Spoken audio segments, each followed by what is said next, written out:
மர்மச் சதிக்குள்ளானது. இங்கு இருக்கும் ருத்ராவின் கிரீடம்மாய் என்று அழைக்கப்படும் ஒரு பண்டைய முத்து சிகரம் உலகின் மிக விலையுயர்ந்த நகைகளில் ஒன்றாகும். அது அன்றிரவு கொள்ளையடிக்கப்பட்டது. இது சாதாரண கொள்ளையில்லை. கேமராக்கள் செயலிழந்தும் பாதுகாப்பு அலாரங்கள் இயங்காமலும் இருந்தது. முழு 2 நிமிடங்களில் குற்றம் நடந்தது. கொள்ளையர்கள் எப்படி புகுந்தார்கள், எப்படி எதையும் தீண்டாமல் தப்பித்தார்கள்? கணக்கில் இல்லாத சாட்சியம். காவல்துறை அதிகாரி ஆதித்யன் வழக்கை விசாரிக்க நியமிக்கப்பட்டார். இது தகராறு அடங்கிய கொள்ளையல்ல, புலமை மிகுந்த யோசனையின் விளைவு என்றார் ஆதித்யன். குற்ற செய்த இடத்தில் ஒரு சிறிய வெள்ளை முடிச்சுக் கயிறு மட்டும் கிடைத்தது. அது தவறவிடப்பட்ட குற்றச்சான்றாக இருக்கலாம்.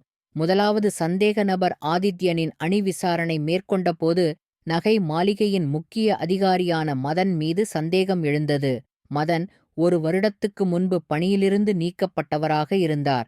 அவரிடம் நடத்திய விசாரணையில் அவர் கூறியதாவது: நான் இந்தச் செயலில் ஈடுபடவில்லை. ஆனால் அது யார் செய்ததென்று எனக்குத் தெரியும். அந்த ரவி. ரவி களவு நிகழ்வுக்கு முன்பு அருங்காட்சியகத்தை பார்வையிட்ட ஒரே பகிரங்க நபராக இருந்தார். லைககி ரவியின் மர்ம பயணம் சாய ஆதித்யன் ரவியின் பின்னணி அடிப்படையில் அவனை தேடி புறப்பட்டார். ரவியின் வீட்டில் சோதனை நடத்தியபோது ஒரு கிரீட வடிவ தீட்டுப்படம் கிடைத்தது. அந்த படத்தில் ஒரு ரகசிய சுரங்கப் பாதை குறிக்கப்பட்டிருந்தது. அந்த பாதை அருங்காட்சியகத்தின் அடிக்கட்டளையிலிருந்து ஒரு மறைமுக நுழைவாயிலாகச் செல்கிறது.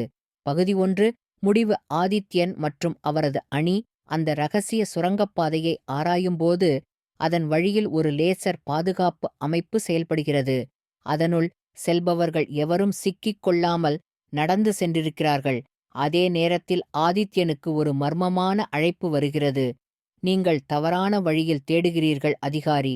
உண்மையான கொள்ளையன் உங்கள் அணியிலேயே இருக்கிறான். அடுத்த பகுதி. ரவியின் பங்கம் உண்மையா அல்லது தவறான திருப்பு முயற்சியா? ஆதித்யனின் அணியில் உண்மையில் யாரோ ஒருவர் உள்ளதா?